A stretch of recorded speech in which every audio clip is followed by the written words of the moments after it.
Hello class 10th, welcome to the channel. और आज की क्लास में हम डिस्कस करने वाले हैं चैप्टर पॉलिनोमियल का एक केस स्टडी का क्वेश्चन। तो आओ इस इंपॉर्टेंट क्वेश्चन को समझते हैं।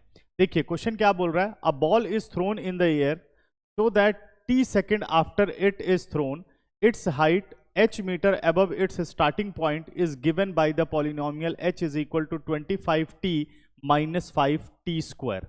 ठीक है ना। अब देखो क्वेश्चन में क्या बोला गया है कि एक बॉल को थ्रो किया जाता है आफ्टर टी सेकेंड के बाद वो हाइट h अचीव करता है।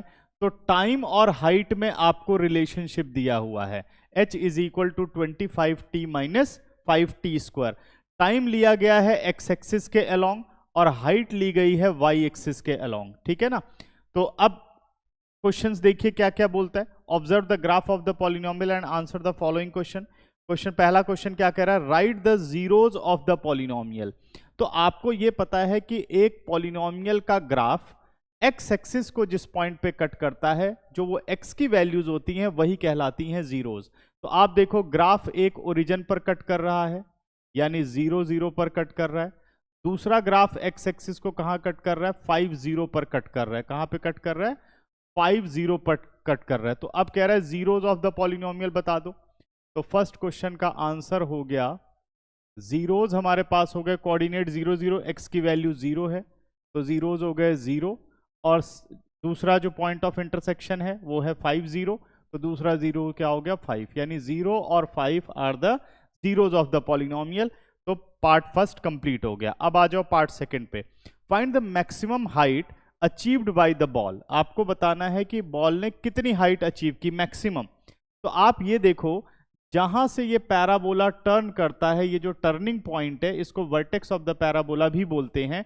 यही इसकी सबसे हाईएस्ट हाइट होती है, यही सबसे इसकी हाईएस्ट हाइट है। तो अब कितने टाइम में ऐसा हुआ, 5/2। यानी अगर मैं हाईएस्ट हाइट की बात करूं तो हाईएस्ट हाइट हमें कितने पर मिल रहा है, टाइम 5/2 पर मिल रहा है। तो सेकेंड पार्ट में हमें t लेना है 5/2 और h की वैल्यू हमें निकालनी है। तो हमें रिलेशन दिया हुआ है h is equal to 25t minus 5t square.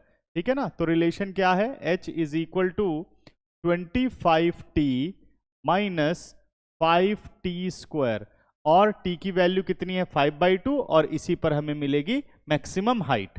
तो अब आप t की वैल्यू रख दो। This implies h is equal to 25, t की पोजीशन पर आ गया 5/2 माइनस 5/2 होल स्क्वायर। तो चलिए इसको सॉल्व कर लेते हैं। 25 इंटू 5 125/2 हो गया, माइनस 25 इंटू 5 125 और स्क्वायर ऑफ 2 हो गया हमारे पास 4। स्क्वायर ऑफ 2 कितना हो गया, 4 हो गया। कैलकुलेशन इजी करने के लिए 125/2 कॉमन ले लेते हैं। आप डायरेक्ट भी कर सकते हो, कोई प्रॉब्लम नहीं है। 1 माइनस 1/2 कर लेते हैं। तो 1 में से अगर मैं हाफ को सब्ट्रैक्ट करूं, अब ध्यान से देखो जो मैंने कैलकुलेशन इजी की है, थोड़ा तो फायदा हुआ है ना। 125/2, 1 माइनस हाफ इज हाफ, यानी 125/4 आ गया। अब इसे डिवाइड कर लो, 4 3 ज़ा 12, 4 1 ज़ा 4। ठीक है। अब कितना आ गया 10, 4 2 ज़ा 8, 20 4 5 ज़ा 20, यानी 31.25 मीटर, 31.25 मीटर हमारे पास आ गई हाइट। ठीक है ना। अब आ जाओ पार्ट थर्ड पर। थर्ड पार्ट हमें क्या कहता है, थर्ड पार्ट निकालते हैं। थर्ड का ए पार्ट कह रहा है, after throwing upward how much time did the ball take to reach the height of 30 meter. तो अब कह रहा है हाइट 30 मीटर हमारे पास है, कह रहा है कितने टाइम में हाइट 30 मीटर अचीव कर लेगा।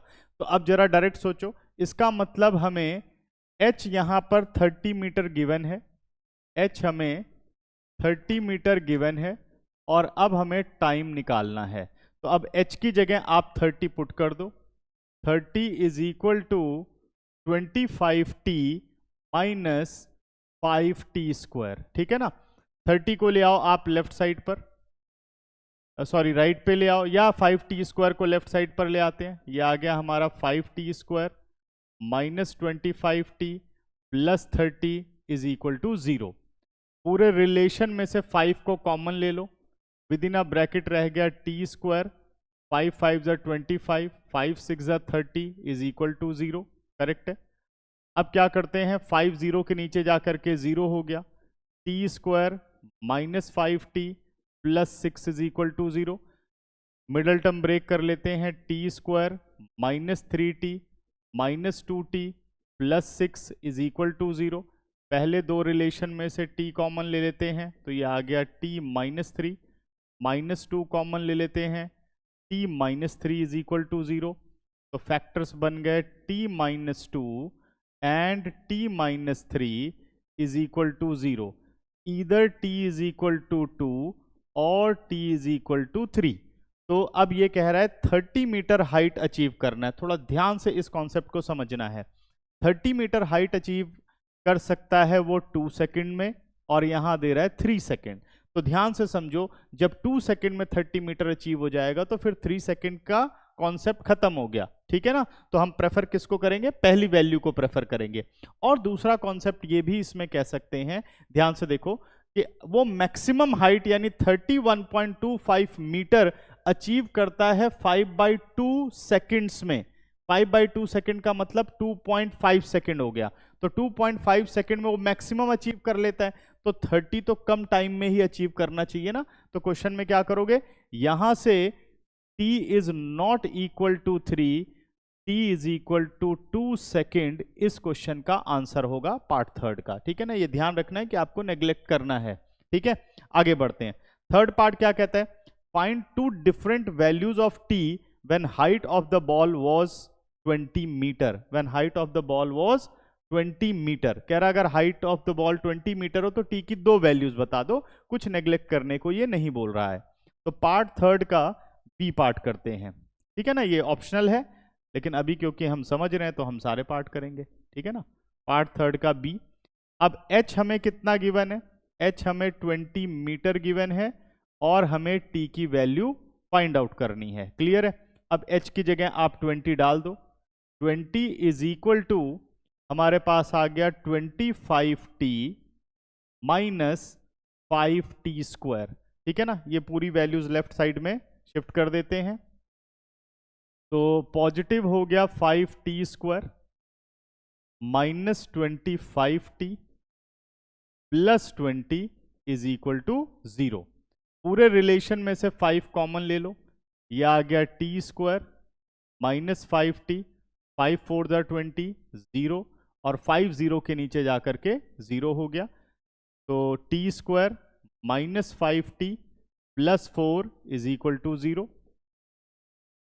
तो यहां पर मिडल टर्म ब्रेक कर लेते हैं, 4t minus t plus 4 is equal to 0। First two में से t कॉमन ले लेते हैं, t माइनस 4 माइनस 1 कॉमन ले लेते हैं, t minus 4 is equal to 0। तो इधर t minus 1 is equal to 0। एक मिनट, मैंने यहां पर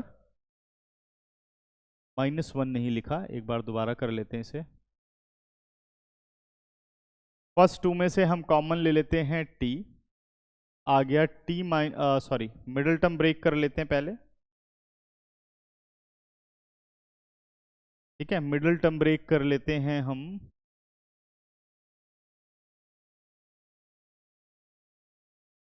तो ये हमारे पास आ गया t minus 4t minus t plus 4 is equal to 0।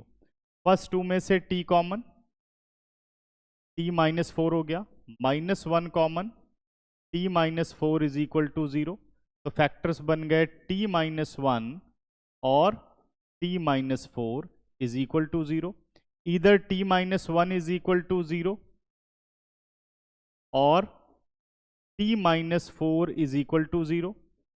t की वैल्यू 1 आ गई और t की वैल्यू 4 आ गई। तो यही हमें दो t के आंसर बताने थे। उसने क्या बोला था, find the different values of t when the height of the ball was 20 metre. तो एक वैल्यू 1 हो गई और एक वैल्यू 4 हो गई, यानी 1 सेकेंड एंड 4 सेकेंड। तो ये पार्ट थर्ड के बी का आंसर हुआ, ठीक है ना।